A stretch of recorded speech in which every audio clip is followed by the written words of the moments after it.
ቀድሞ እጅግ በተጎሳቆለና ለኑሮ አስቸጋሪ በሆነ ሁኔታ ላይ የነበረው የአዲስ ከተማ ክፍለ ከተማ ቅጠል ተራ አካባቢ የዛሬ 2 ወራት ታሪኩ ሊቀየር አንድ ተብሎ ተጀመረ። የቅጠል ተራ አካባቢ ነዋሪዎችን ወደ ተሻለ የኑሮ ደረጃ ለማሸጋገር የተጀመረው የመኖሪያ ቤት ግንባታ ታዲያ ከ2 ወራት ባነሰ ዕድሜ ግንባታው ተፋጥኖ አብዛኞቹ ህንፃዎች ወደ ማጠናቀቂያ ምዕራፍ እየተሸጋገሩ ይገኛሉ።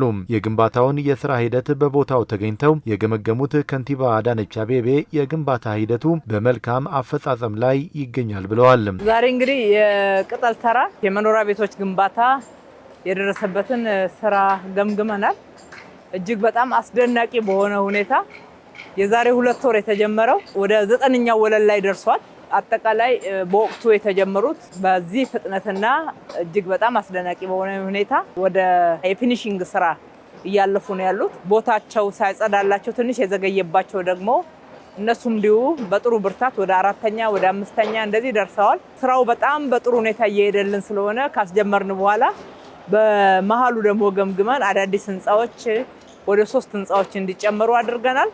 ሰፈሩ እጅግ በጣም ማራኪ፣ ለመኖር ምቹ፣ ለህፃናት ቦርቀው ተጫውተው የሚያድጉበት ምቹ መኖሪያ አካባቢ ሆኖ እየተገነባ ነው ያለው። ግንባታው በጥራትም በፍጥነትም አስደናቂ ሆኖ እየተካሄደ ይገኛል ያሉት ከንቲባ አዳነች የገባነውን ቃል በተግባር እንፈጽማለን፣ በአዲሱ ዓመት ከቦታው ለተነሱ ነዋሪዎች ቤቶቻቸውን እናስረክባለን ሲሉም ተናግረዋል።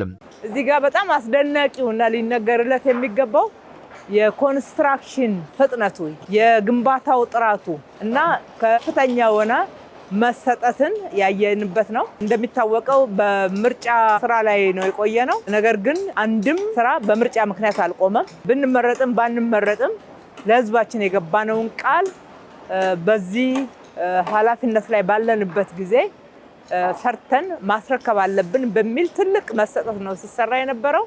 ቃላችን በተግባር ነው። ስራው በጥሩ ሁኔታ ወጥቷል። የክረምት ስራው ከዚህ በኋላ የሚጎዳው ነገር የለም። ክረምቱን አምልጧል ስራው ማለት ነው።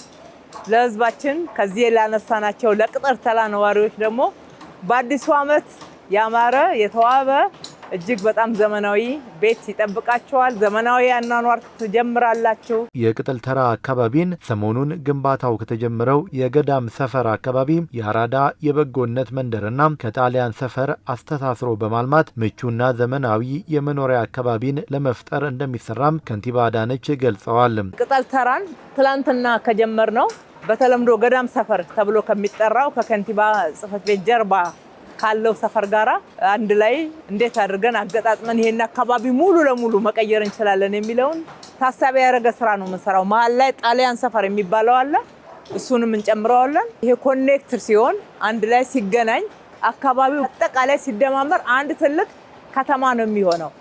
መኖሪያ ስፍራ ነው፣ መኖሪያ አካባቢ ነው የምናደርገው። መኖሪያ ማለት ግን የንግድ ሱቆች፣ የንግድ እንቅስቃሴዎች፣ ማህበራዊ አገልግሎት ጨምሮ የሚሰጡ አገልግሎቶች ይቀራሉ ማለት አይደለም። አብረን ታሳቢ አድርገን ነው። ፖሊስ ጣቢያዎች ይገነባሉ። እዚህ ውስጥ ያሉ ትምህርት ቤቶች በአዲስ መንገድ ይገነባሉ። ጤና ጣቢያ በተጨማሪ የሚያስፈልገውን ማስፋፋትና እድሳት እናደርግለታለን። ሁሉም ህንፃዎች ሱቆች አሏቸው፣ ፓርኪንግ አለው። በሁለቱ ብሎኮች መካከል እንደዚህ አይነት ሰፊ የመንቀሳቀሻ መንገድና ለጋራ መጠቀሚያ የሚሆኑ ስፍራዎች አሉት። ውስን ቁጥር ያላቸውን ሰዎች በማንሳት በርካታ ነዋሪዎችን ማስተናገድ የሚችል የመኖሪያ መንደር በመገንባት ላይ እንደሚገኝ የሚናገሩት ከንቲባ አዳነች አቤቤ ግንባታውን በፍጥነትና በጥራት በማከናወን በተቀመጠለት ጊዜ ለማጠናቀቅ እየሰሩ ላሉ አካላትም ምስጋና አቅርበዋል። ያነሳነው ትንሽ ሰው ነው።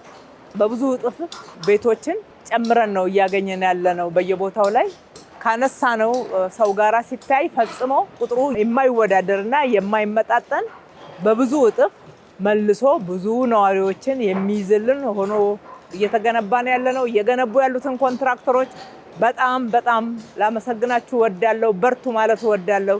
የሰራችሁት ስራ ለኢትዮጵያ ኮንስትራክሽን ጭምር ምሳሌ የሚሆን ከጥራትም አንጻር ከፍጥነትም አንጻር ለህዝባችሁ ያላችሁንም ወገኝተኝነት ያሳያችሁበት ነውና በርቱ ማለት እወዳለሁ። በከተማዋ በሚካሄደው የልማትና የሀገር ግንባታ ስራዎች ሌሎች ባለድርሻ አካላትም ከከተማ አስተዳደሩ ጋር በትብብር እንዲሰሩ ጥሪ ቀርቧል።